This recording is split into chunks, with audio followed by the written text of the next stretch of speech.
পাহাড়ি ছড়া থেকে এভাবেই তোলা হচ্ছে সিলিকা বালু। ক্যামেরা দেখেই কোদাল বেলচা ফেলে ভোদর শ্রমিকদের। আর এরকম দৃশ্য এখন প্রতিদিনের।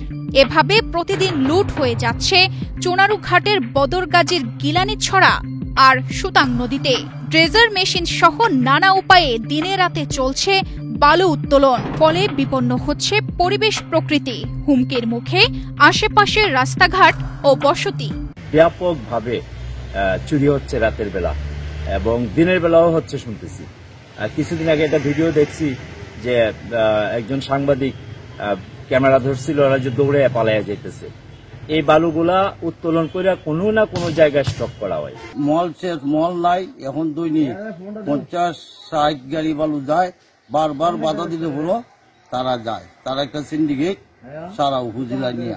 একইভাবে আরো ভয়াবহ হরিলুট চলছে উপজেলার পানছড়ি এলাকায়। বছরের পর বছর অবৈধ উত্তোলনে সরু ছড়া এখন পরিণত হয়েছে বিশাল খাদে।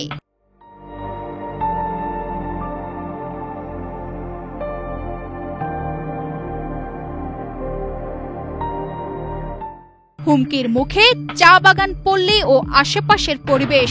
অসহায় স্থানীয় বাসিন্দারা বলছেন, প্রতিনিয়ত হুমকি আর নির্যাতনের ভয়ে মুখ খুলতেও পারছেন না তারা। স্থানীয়দের অভিযোগ, রাজনৈতিক ছত্রছায়ায় গড়ে উঠেছে একাধিক প্রভাবশালী সিন্ডিকেট।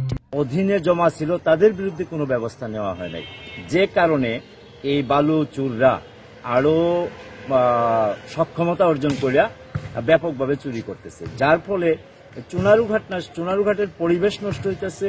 বাংলাদেশ সরকার, রাষ্ট্র এই যে রাজস্ব থেকে বঞ্চিত হইতেছে, এই রাজস্ব চুরি হয়ে যাচ্ছে। ব্রিজটা দেখা গেছে যে হয়ে গেছে, তখনই আমরা খুব খারাপ অবস্থায় চলাচল করছি। আর এখন তো অবস্থা খুবই খারাপ। এই যে এই জায়গার 2 দিন পরে মাটি সইরা জায়গা গাড়িগুলার লাগে আমরা যাওয়া লাগে বা তেলা দিন লাগে।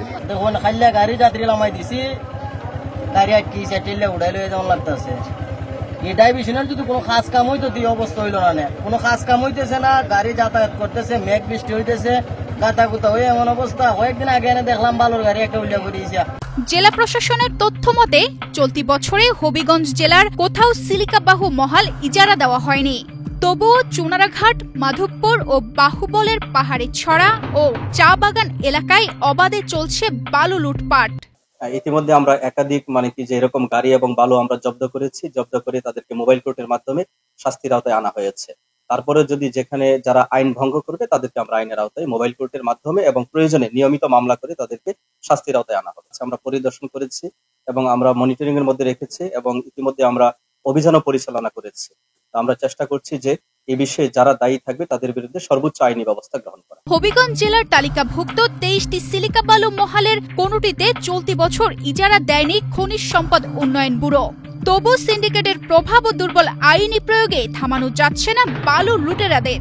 ভোলাগঞ্জের পাথর লুটের পর প্রশাসন যেরকম কঠোর ব্যবস্থা গ্রহণ করেছে, ঠিক তেমন কঠোর এবং কার্যকর পদক্ষেপ গ্রহণ করলেই কেবল রক্ষা পাবে হবিগঞ্জের পাহাড়ি ছড়া, প্রকৃতি আর মানুষ। তানজিদা রহমান, ইনায়া, বাংলাদেশ প্রতিদিন।